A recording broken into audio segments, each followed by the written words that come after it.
Welcome sa Dris TV. Kung interesado ka sa ganitong news, huwag kalimutang isubscribe ang ating YouTube channel. Maraming salamat! Welcome po ulit sa ating panibagong update tungkol kina Kim and Paolo Abilino. Sa bawat update natin, tatalakayin natin ang mga pinag-uusapan sa mundo ng social media tungkol kina Kim and Paolo Abilino. Kaya naman kung hindi pa po kayo nakasubscribe dito sa ating channel nako, i-click nyo na po yan and isama nyo na din ang bell button. So ayan, welcome back again sa ating YouTube channel mga ka-Kimpaw, and sa update natin ito, isa na namang makabuluhang topic ang pag-uusapan natin. And syempre unahin natin itong video po ni Chinita Princess mula po sa isang Kimpaw page dito sa X, Kimpaw Worldwide, credit sa video mo. So sinabi po doon ni Chinita Princess mga ka-Kimpaw na yung mga moderator daw po ng Discord, stay lang daw kayo dyan. Kasi naman wala pong pa-update si Kim and Paolo Abilino sa Discord. Eh syempre, ikaw ba naman yung may 24k ata na member doon sa Discord, tapos hindi po nag-update si Kim and Paolo Abilino?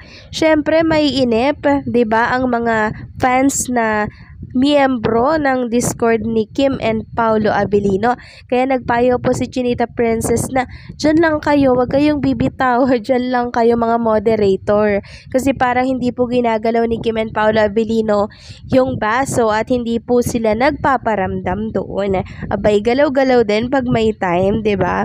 Kasi syempre maraming fans dyan ang nag-aantay sa mga pa-update ninyo. Namimiss na kayo niyan. Kayo ba naman ang walang project, 'di ba? Araw-araw. So ang fans po gusto niya napapanood po si Kim and Paolo Abilino araw-araw. Eh wala pa naman, 'di ba?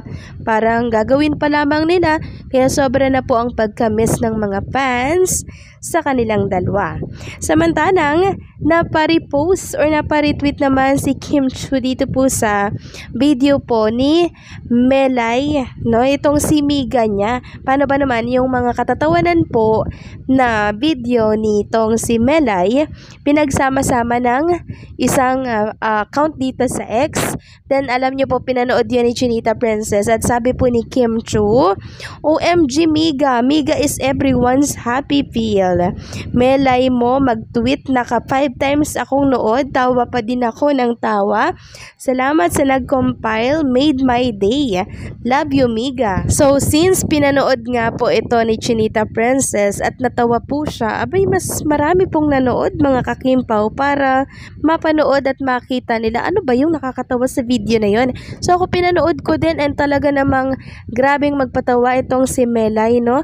Yung banat niya talaga sa pagpapatawa, talagang alam niyo yun, may timing eh. Talagang isa siyang comedian mga ka-Kimpaw. So yung kahit seryoso yung tanong, gagawin yung katatawanan yung sagot. Nakakatuwa, nakakaalis po ng stress itong mga banat ni Miga Melay. Kaya sa mga stress dyan na mga ka-Kimpaw fans natin, nako, balik-balikan nyo lamang po itong video na nirepost si Chinita Princess, paniguradong buo na ang araw ninyo. Samantalang congratulations po mga ka-Kimpaw dito po kay Kim and Paolo Abilino dahil wagi po sila, wagi ang linlang ng ABS-CBN TV series Prime Time, no? Prime Time series of the year po itong linlang.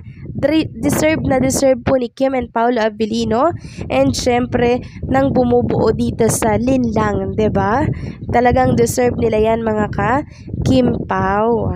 Kaya naman congratulations kay Kim and Paolo at sa buong team ng linlang. So asahan na po natin na mas marami pa pong award ang makukuha ni Kim and Paolo Abilino sa nakakatapos lamang ng mga project nila mga Kimpaw na talaga namang nagustuhan po ng maraming fans. Samantalang sa mga nagtatanong naman po mga ka-Kimpaw kung okay na po ba si Chinita Princess, dahil nga po kanina mugto yung mata niya, maraming nagsasabi sa comment section po ng ating mga update na allergy lamang possible yung dahilan kaya mugto ang mata ni Kim Chu. So possible na nakakain na naman po siya ng bawal sa kanya, no? Kaya na-trigger na naman po yung kanyang allergy. So wag naman kayo mag-alala mga ka-Kimpaw dahil alam naman natin na si si Paolo Avellino po ay andyan for Chinita Princess. Tandaan niyo po ba yung may show si Paolo Avellino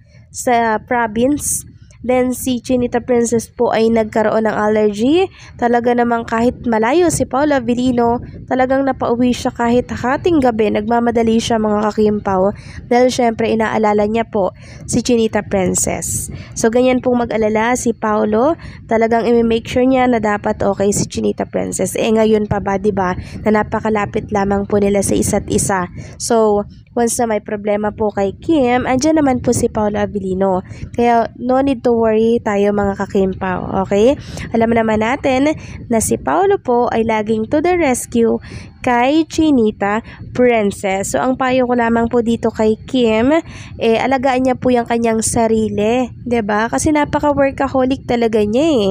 Dapat moderate lamang, 'di ba, yung kanyang pagka-workaholic, 'di ba? Kasi iisa lang syempre yung ating life, iisa lang yung ating kalusugan, kaya dapat po yan ay ingatan. Lalo pat meron silang upcoming teleserye mga kakimpaw na as soon as possible, talaga namang pinupush nila na maaga po nilang gawin yung kanilang proyekto kasi ang mga fans po nag-aantay na mga kakimpaw ng bagong project ni Kim and Paolo Avellino. Baka ma-miss po kasi sila ng mga fans, 'di ba? Kaya ang management po ni Kim and Paolo Avellino mas pinaaga po ang project ni Kim and Paolo.